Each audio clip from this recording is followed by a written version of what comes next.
Eu não tenho aqui, eu estou tentando achar aqui na Revista Oeste alguma notícia sobre o que aconteceu em Portugal. Você pode nos dar o enfim, né, o resumo, exatamente o que houve por lá, exatamente, se você pode nos falar? Olha, no dia de ontem, o Portugal amanheceu com uma operação policial dentro do Palácio de São Bento, que é o Palácio do Primeiro-Ministro, a residência oficial do Primeiro-Ministro, dentro de escritórios do Parlamento, creio que de escritórios do Parlamento, ou oficinas do governo, melhor dizendo, e em vários locais. E o que é que aconteceu? Aconteceu que uma denúncia e uma apuração de crimes de corrupção, lavagem de dinheiro e favorecimentos ilícitos de toda uma rede que tocava no primeiro-ministro socialista português, em que foram detidos logo de caras o melhor amigo amigos também há por lá, sabia?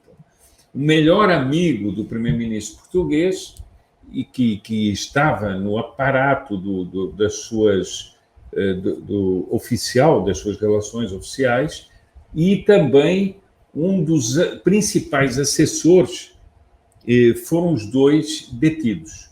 Depois, um outro elemento, que é o ministro da Infraestrutura, João Galamba, que é uma espécie de ícone mais jovem do Partido Socialista e um sujeito muito, para usar um termo aqui brasileiro, muito badalado nas hostes socialistas. Então, um monte de gente envolvida nisso, uma operação enorme, e não demorou muito e o primeiro-ministro socialista se demitiu. É bom lembrar o seguinte, que ele, junto com o primeiro-ministro Sócrates, foram os únicos dois primeiros ministros que foram investigados enquanto estavam em funções. Portanto, dois socialistas, e há gente do partido da direita, do Chega, por exemplo, que está dizendo o seguinte, que este esquema é a continuação dos esquemas corruptos do José Sócrates. Um grande amigo de Lula, que prefaciou um livro para Lula, ou Lula prefaciou um livro para ele. O Lula o convidou para vir como convidado. Você vai me desculpar. O Lula prefaciou um livro para o Sócrates, o Sócrates prefaciou um livro para o Lula, e provavelmente nenhum dos dois escreveu nenhuma linha de nenhuma das duas coisas, nem do livro nem dos prefácios. Né? Vamos deixar bem claro aqui. Exatamente. Por isso é um pouco indiferente, né? Bom, mas o que é que isso tem a ver com o Brasil? O governo português, o governo socialista português, foi o que organizou todo um esquema de propaganda logo que o Lula subiu ao poder, e a ronda internacional do Lula começou por Portugal, com grande apoio do governo socialista português. Há fotografias até dos dois numa conferência de imprensa, o Lula e ele de mãos dadas, assim, e dando juramentos de amizade e tudo mais. Bom, isso chama muita atenção, porque quando o Lula foi a Portugal, uma das coisas que ficou para o público, e que o Lula mesmo afirmou, era um grande diálogo sobre migrações e facilitar a entrada de brasileiros e tal. Há 2 dias atrás, de repente, as polícias em Portugal, o sistema de inteligência português, anuncia que mais de 1.000 elementos do PCC estão atuando em Portugal. o que chama muita atenção com essa liberalização de vistos e de idas para Portugal. Mais do que isso, ontem, a pedido de autoridades portuguesas, a Polícia Federal fez uma operação acompanhada de autoridades portuguesas no Consulado-Geral de Portugal no Brasil, em São Paulo. Creio que em São Paulo. Mas essa operação tinha a ver com o quê? Com um esquema de emissão de vistos fraudulentos. Então, depois, as pessoas ficaram impressionadas com a reação típica do comissário Dino, que é um sujeito debochado, arrogante, que despreza qualquer liturgia do cargo, mas que age como um tirano, com a psicologia dos tiranos. Bom,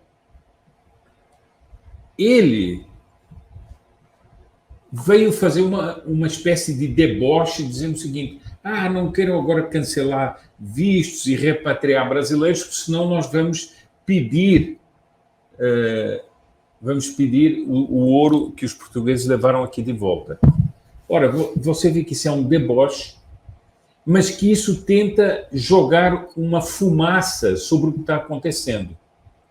Por que o Dino veio falar disso? É para proteger os seus do PCC que estão em Portugal e que podem ser repatriados? Quando o Lula foi a Portugal, você se lembra que houve protestos muito grandes pela ida do Lula, inclusive dentro do parlamento português, os partidos inclusive proibiram que o Lula falasse numa sessão oficial que ia haver de homenagem à Revolução dos Cravos em Portugal. E quando ele falou, o partido Chega protestou com cartazes e falou da corrupção.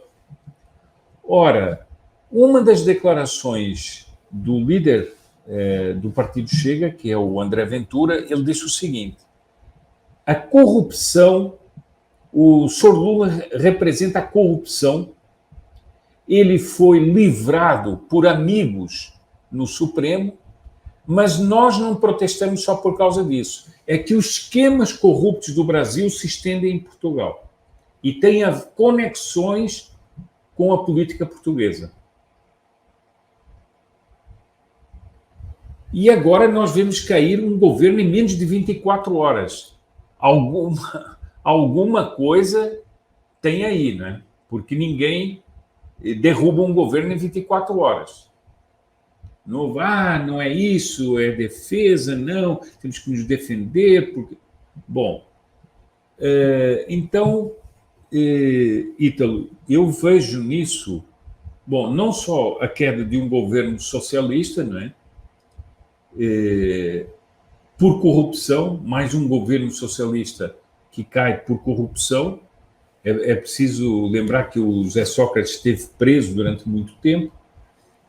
Portanto, cai mais um governo socialista por corrupção e esquemas de corrupção bem largos e bem profundos.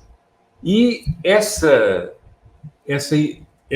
operação aqui no Consulado-Geral de Portugal mostra que há tentáculos no Brasil.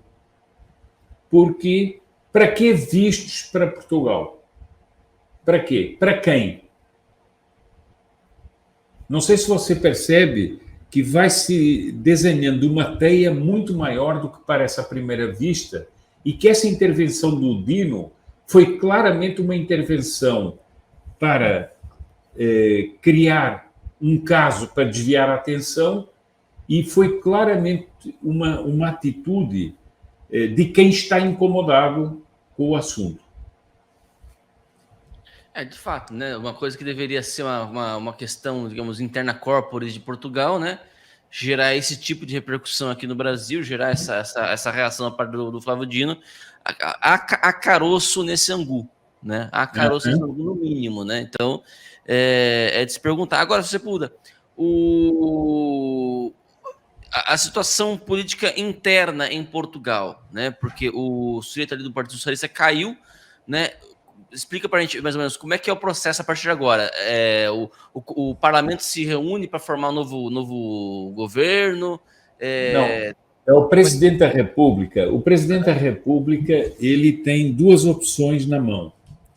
Uma opção é o seguinte: foi esse primeiro-ministro que se demitiu, mas como quem ganhou as eleições foi o Partido Socialista, ele poderia chamar outra pessoa do Partido Socialista para formar governo. Todo mundo diz que não há condições políticas nem morais para fazer isso. Então, ele vai fazer uma declaração ao país amanhã, creio eu, e ele, em princípio, vai anunciar novas eleições. Teria que haver novas eleições, porque não há condições para se manter nessa situação que está o país.